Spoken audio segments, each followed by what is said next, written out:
हिमाचल प्रदेश में लोकसभा चुनाव की सरगर्मियां लगातार तेज होती जा रही हैं। प्रदेश की मंडी लोकसभा सीट चर्चाओं बनी हुई है। बीजेपी की तरफ से इस सीट पर अभिनेत्री कंगना रनौत को मैदान में उतारा गया।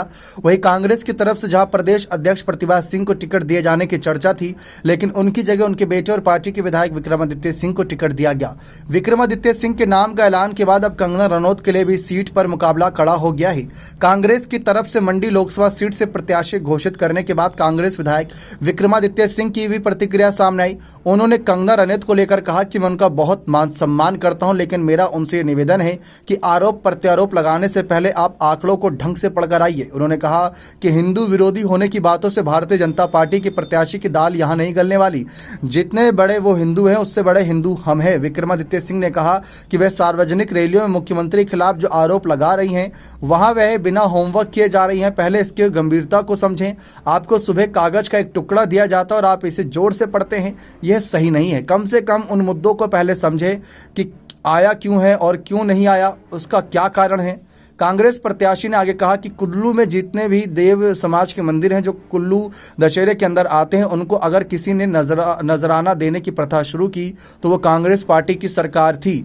मंडी के अंदर देवी देवताओं के लिए देव सदन भी कांग्रेस की सरकार ने बनवाया।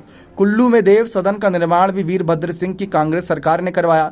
इसलिए मैं कहना चाहता हूं कि यह हिंदुत्व का पाठ और हिंदू विरोधी होने की बातों से भारतीय जनता पार्टी की प्रत्याशी की दाल यहां नहीं गलने वाली। जितने बड़े हिंदू वो हैं, उससे बड़े हिंदू हम हैं।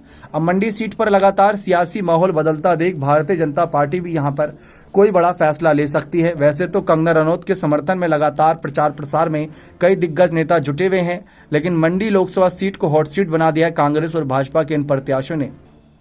पिछले कुछ चुनावों में अगर हम देखें तो लगातार यहां पर अच्छा खासा दबदबा पहले कांग्रेस का देखने को मिलता था। फिर बीच में 2014-2019 में राम स्वरूप शर्मा यहां पर बीजेपी के टिकट से चुनाव जीते। फिर साल 2021 के बाई इलेक्शन में हम सभी ने देखा यहां पर प्रतिभा सिंह को जीत मिली थी, लेकिन वो जीत का आंकड़ा ज़्यादा बड़ा नहीं था, सिर्फ 8,766 वोटों से जीती थी। तो ये डिफरेंस को खत्म किया जा सकता है। जबकि जब यहाँ पर मंडी सीट पर कांग्रेस के खिलाफ बीजेपी के राम स्वरूप शर्मा की जीत हुई थी साल 2019 में, तो वे 4 लाख वोटों से जीते थे। और उससे पहले जब पहली बार एंट्री ली थी उन्होंने, तो 39,000 वोटों से जीते थे। तो यहाँ का सियासी समीकरण बदलते देर नहीं लगती। अब सियासी हवाएं किसके समर्थन में चली जाए, ये पता कहना बहुत मुश्किल है। फिलहाल तो मंडी सीट का सियासी समीकरण कहीं ना कहीं कांग्रेस के समर्थन में नजर आ रहा है, क्योंकि अगर यहाँ की विधानसभा सीटों को लेकर हम बात कर लें तो विधानसभा सीटों पर भाजपा का बहुत तगड़ा दबदबा है, लेकिन कांग्रेस का वोट परसेंटेज भी देखा जाए तो उतना कम नहीं है। क्योंकि यहाँ पर जब कांग्रेस की सरकार बनी तो यहाँ पर साफ तौर पर देखने को मिला कि बीजेपी और कांग्रेस के वोट परसेंटेज में मुश्किल से कुछ 1-2% का वोट का फर्क था। तो इसीलिए यहाँ पर बीजेपी और कांग्रेस दोनों की जीत के आसार हैं। लेकिन यहाँ पर विक्रमादित्य की एंट्री की वजह से अब कांग्रेस के लिए पलड़ा मजबूत नजर आ रहा है, लेकिन कंगना रनौत की दावेदारी भी उतनी ही मजबूत है।